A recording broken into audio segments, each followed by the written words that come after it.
Adam, I'm going to guess you're in Harrogate. Very perceptive. Yeah, sharp as a razor, mate. Is that a man cave you're in?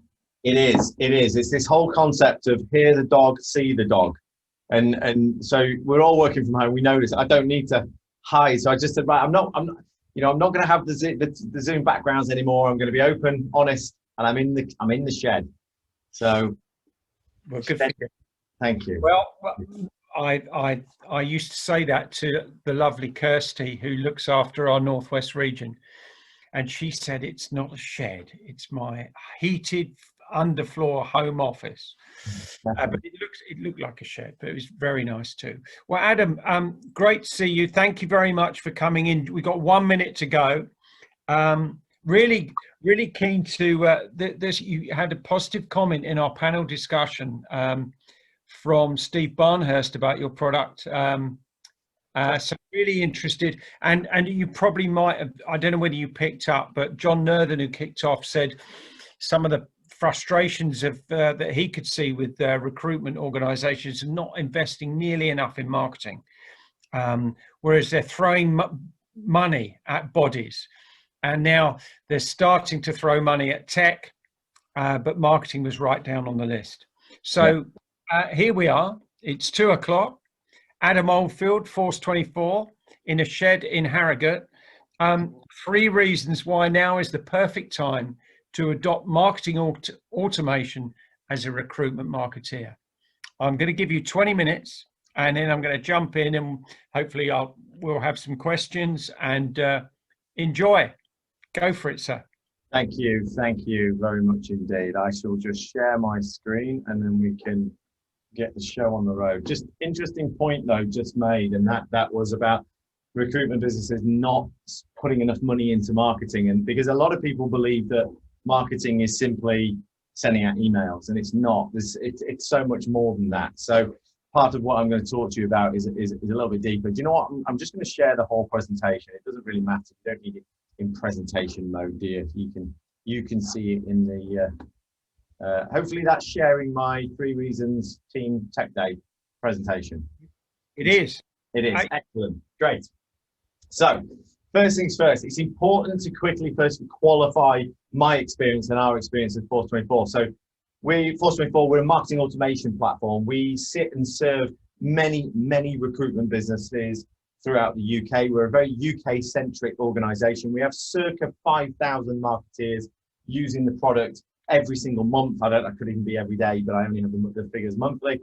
And so we sit over the top of a lot of businesses just like you guys, and we watch what you're doing, and we have a look at how we can improve things and make them better. So we're sat from a position of experience and insight. One of our unique propositions is that we offer free training and support for life. Of course, I've got to sell, because we're here to sell at the end of the day. It's a full marketing suite, fully integrated into CRMs. But I'm going to get down to business now. That's the sales pitch over. One of the first things that you need to start doing, and this is reason number 1, and this is segmentation. So the world has changed massively over the last few years, and marketing is now much more competitive a place. I mean, the recruitment landscape has changed massively over the past few years as well, and the proliferation of competitors forming alongside us is very difficult. So our voice has to be of authority. It has to have credibility. So marketing is so much more important now than it was, say, 10 years ago. Now, segmentation is one of those things that helps us give credibility and authority. So segmentation is basically saying it's allowing you to talk to people in the same way you would if you were on the phone to them. Candidate rings you up and you give a generic spiel, then you're not going to get the same response as if you spoke to them as if they were, you answered the questions that they had. And segmentation is all about defining tight groups of individuals to try and help you outbound communicate with them in a way that makes it feel like it's one-to-one. But segmentation is an interesting one because there's actually lots of different forms. People believe it's butcher, baker, candlestick maker, and they're my segments, industry types or qualification types for candidates, whatever it may be. But it's not. Segmentation goes much deeper than that. So segmentation also includes what we call engagement segmentation. So if you imagine, I've got my butcher, my baker, my candlestick maker segments, and we've got candidates and we've got clients within each of those different segments. We then have a further tier of segmentation, which is engagement segmentation. And engagement segmentation takes into account their relationship with our brand. So if you've never spoken to me before, never looked at my website before, and we've picked up on your email address from wherever it may be, I've got to treat that record slightly differently to a candidate that we placed 3 years ago that's back on the market. So I've got to understand that vertical segmentation, butcher, baker, candles, which is confusing really, because I go that way when I say butcher, baker, candlestick maker, with the engagement segmentation. So when I'm talking like this, people quite often are, oh my God, how the hell am I supposed to do this?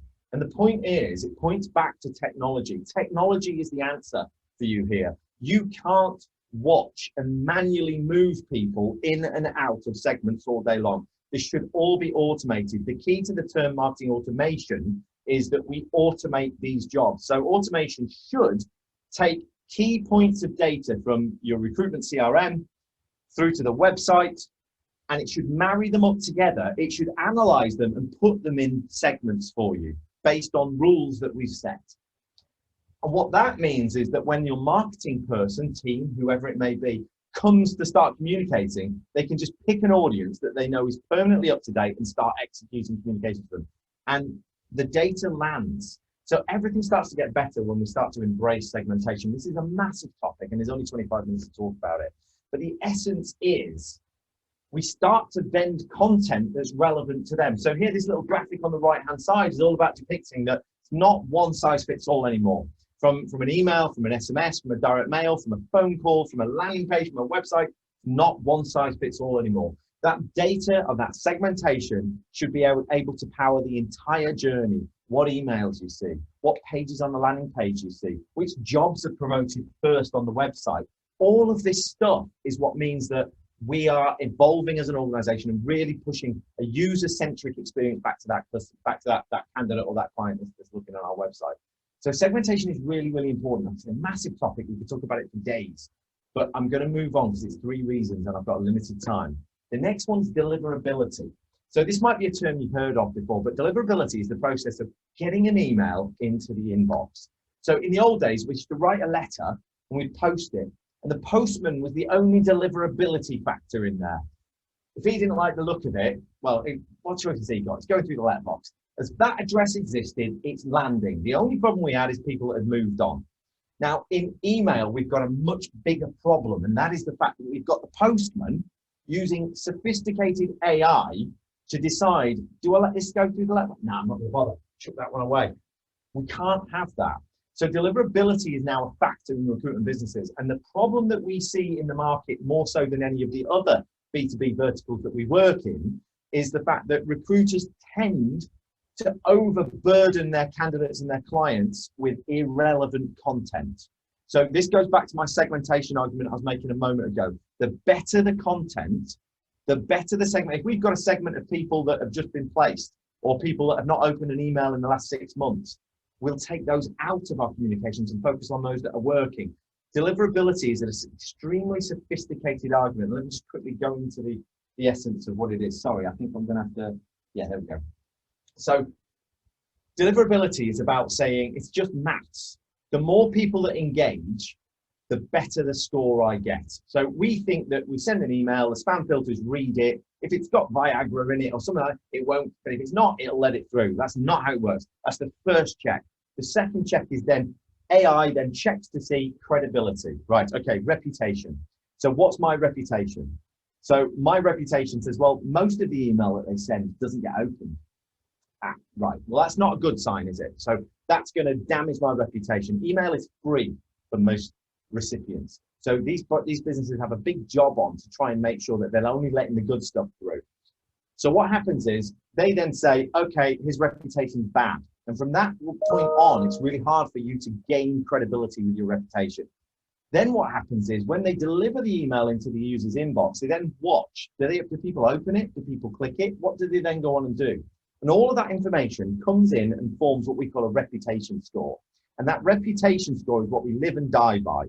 And so when I send an email, if Google can, and if Microsoft can, it'll say, oh, this guy's got a high reputation score, we'll let them straight through. We won't do any of the checking. We'll just check the words like Viagra and all the bad stuff, but we'll let them through. But if businesses are putting out poor quality, uninformed, uneducated, one-size-fits-all stuff, and we see a lot of recruiters doing the plain text stuff as well, which is, it's not brilliant for that algorithm, unfortunately, because it's not encouraging you to open anything, and it's very wordy, it's very text heavy. It's not really, it plays against all of those AI aspects. But the point is, if we're targeting and we're being very tight with our segmentation, and we're actually going after email in the same way if we were picking up the phone, and we're a little bit broader in that, but the point is a very similar principle. We're identifying a pool of 500 candidates that this could fit, and let's get that tightly down and say, well, of those 500, 300 have never opened an email from us. Well, let's put them to one side for a minute and let's focus on that 200. And then we're going to talk to those guys, and that's going to get us a better engagement score. So the more and more we do that kind of behavior, the easier and easier and easier the ride becomes as our reputation lifts up. It's very important. What we also see is this is what bad looks like. So businesses tend to, so let's pretend we're not speccing candidates or clients for a moment. We then say, well, we're doing marketing. So we're running a marketing campaign. What they tend to do is they run one now, wait 3 weeks, run another one, another email, wait another 3 weeks or a week or whatever it is. And they do this sort of one size fits all vertical, bang, bang, bang. Now, this reputation score that you build diminishes, and it diminishes at about 7 days. So if you've not sent emails within that period, you're always starting from scratch. So you need to keep a consistent profile. Now, what good looks like is where the business has been a bit smarter, and it's started to carve up these marketing campaigns into segment focuses. So you can see here, we've broken it down into segments, and we're sending out, there's probably the same amount of email potentially, but we've actually staggered it in the way in which we do it. So we're giving a much smoother flow into the mail servers, which gives us a much easier ride because that reputation score can stay high. We've also introduced this engagement segmentation. And what that does is it says, if I can really focus on those people that are showing signs of engagement, I can up the cadence. And cadence versus spamming. So that was this previous slide here. So cadence is the frequency in which I email. Spamming is simply sending email to the wrong person. If you send me an email every day about, I don't know, mountain biking things, I will gladly open it, I will gladly read it. If I picked any one of you guys that's not interested in mountain biking and you received on that same cadence, that same message, it's spamming. So understand that the frequency is not the problem. It's whether it's relevant for the recipient that matters. So spamming is not about frequency. It's about the organization or the person that's receiving it. So what good looks like, as I've already said, is that we've broken it down into segments, and we've built these emails that are very tightly focused on what that user or that group of users would be interested in. And we deliver them little and often. Very, very important. Keeping your data clean. So as I was saying before, it's all about understanding what data can I get rid of. That's really important difference. A lot of businesses are all about getting more. Less is more in email. It's what data can I qualify out. It's not saying we have to get rid of it, because on here, what you can see is I've got a re-engagement strategies running in place, but the re-engagement strategies runs once every month or so. So what that's saying is the data that I'm qualifying out, I'm not saying forget it. I'm just saying, look, let's just develop a strategy that talks to them much less frequently. Therefore, it gives us an easier ride with those guys here that are engaging with us, and we'll get a much higher reputation score by that main activity, and that'll create a halo effect and hopefully get us a better reputation. Sorry, get us a better deliverability on those that aren't engaging and might just pull us through. Again, email deliverability is a massive subject, lots we can talk about. Third reason is measured results. Automation is all about insight. So in order to automate things, you need to know about things, right? So as I mentioned before, your recruitment CRM and your website are critical points in this. Measured results. So when I send an email to you and you open it, you click it, you then go and have a look at a few vacancies. What, then what? So all of that information, that what you view on the website, where you click, what you looked at, the filters you applied on the website, all of that is stored and registered, ready to make the consultant more powerful. So all of that information is available then to the consultant. Imagine every candidate that's ever been on your website, you know what they've looked at, what filters they've used, every page that they've looked at, where they've dwelled, where they haven't dwelled. All of that information is then presented to the consultant as a measurable result. That's a really important difference. So your conversations with the candidates or the clients can be based around what they've engaged with, rather than you clicked an email, for example. That also then means that we can start to focus on specific candidates. So our model is all about cover the ground via email, but do it in a smart way, as mentioned before with the segmentation. We then escalate up to consultants. So of that 200 candidates that we identified could potentially fit this role, what we'll do is we'll now escalate the 20 hottest into the consultants. The consultants will then go through this call log and we'll then figure out which ones work best. But we're powering that by the insight from the digital footprint first. That way we can try to tailor the consultant's day to work on the most effective first, and then cascade further for still no further look. What it also does is it gives us an insight as to how our segments are evolving and improving. So if we're keeping an eye, sorry, we've got beeps going on all over the place, sorry to turn that off. But if we've got a view of what the audiences are doing as a segment, we should be reporting on those segments. Are they getting bigger? Are they getting smaller?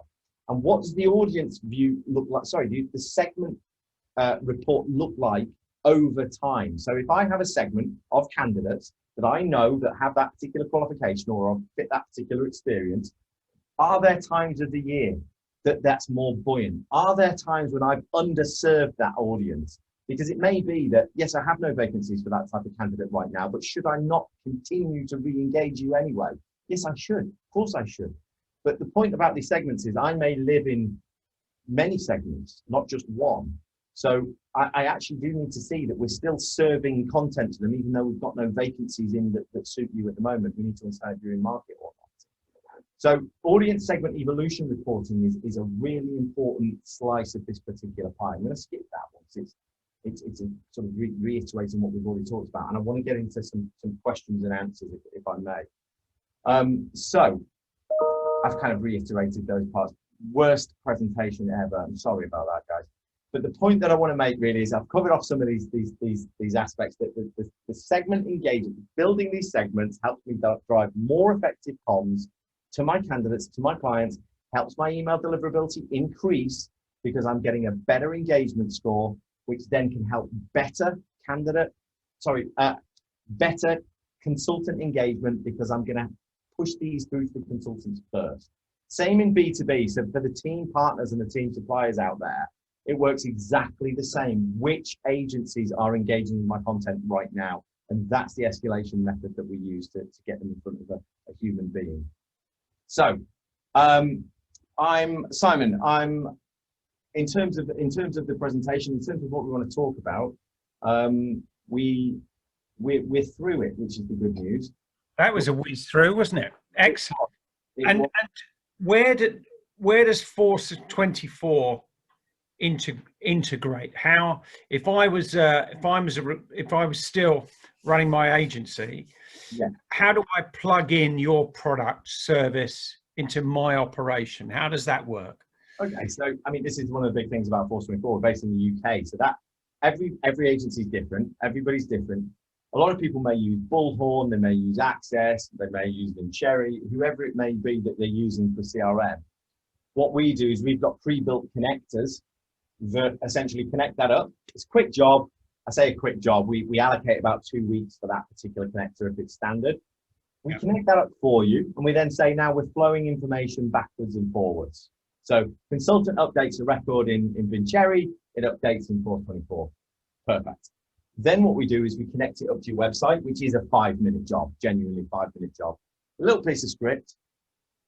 And we then say, right, okay, now then, how capable as an organization are you to start executing communications? We recognize that most people don't necessarily know what they're supposed to do, and they want to carry on doing what they were doing. And what our job is to do is to overlay on that and say, okay, have we thought about this? We've written lots of guides about how recruiters can be more engaging, produce content that candidates want to hear about, webinars, etc., that are all about the content that people want to engage with. So we then show you how to use it. So we give free training and support for life. So it doesn't matter which organization you're from, whether it's a big team or small team, we're here to provide everybody within that team with free training and support. Yeah, I like the fact you used engagement was absolutely key. That was the thing that Louise picked up on, and Jeremy specifically picked up on in the panel discussion we had lunchtime. It's all very well. He said, actually, Jeremy was saying this, it's actually easy to find candidates that perhaps fit the skills and attributes for your role. It's very difficult to engage them. And a lot of recruiters are missing the blunt point of how to engage properly. And I think that segmentation piece you put in at the beginning was absolutely key for that. Yeah. So have you got any good war stories of working with clients that's made a significant difference to how they've been able to either attract clients or engage candidates, especially in this pretty challenging year we've just had? Yeah, well, there's a couple off the back of there. And the first point is if usually the majority of times, if somebody's got a candidate engagement problem, it stems from the content that they're trying to push to that candidate. Let's imagine we've got the segmentation nailed. Imagine that's perfect. So I know you're in market and I know I'm the right man. I've got a vacancy that you could help me with, but I've still got to get your attention. And that usually it's a creative argument that we've got to overcome. I'm interrupting your day. You might be busy. And what we tend to find is that most recruiters overburden their emails. 99% of you guys, of anybody, I mean, not just recruiters actually, they overburden their emails. Microsoft's view is 10 words, 1 button. Okay, so think about that for a moment. You think about the last email that you sent commercially, not through Outlook. The last email you sent commercially, where was it on the scale? It's not saying you have to say it in 10 words and have 1 button. It's just saying no, that if you've said it in 1,000 words, what you want to say, that's way off the mark on the scale. 10 words, 1 button. And if you can start to really think, if you get it to 20 words, 1 button, brilliant. 30 words, 1 button, great. But the point is really condense that message down because you're interrupting them. Doesn't matter if you've got what they want. You're interrupting them. So you've got to be really short and concise. You're tapping somebody on the shoulder at the dinner party and saying, hey, have a look at this. It better be good. So that's key thing. And war stories, lots and lots. The big one really is around data. It's about this, most organizations believe that the value of their business is largely centered around their data asset, which it is. However, holding on to bad data doesn't increase the value of that data asset. It diminishes the value of that data asset. So it's about having good centralized core of data. People that don't open emails are damaging you. You have to hide them off. You have to save them differently and treat them differently. And that's absolutely a critical observation that I've made over the years working with many. Adam, thank you very much.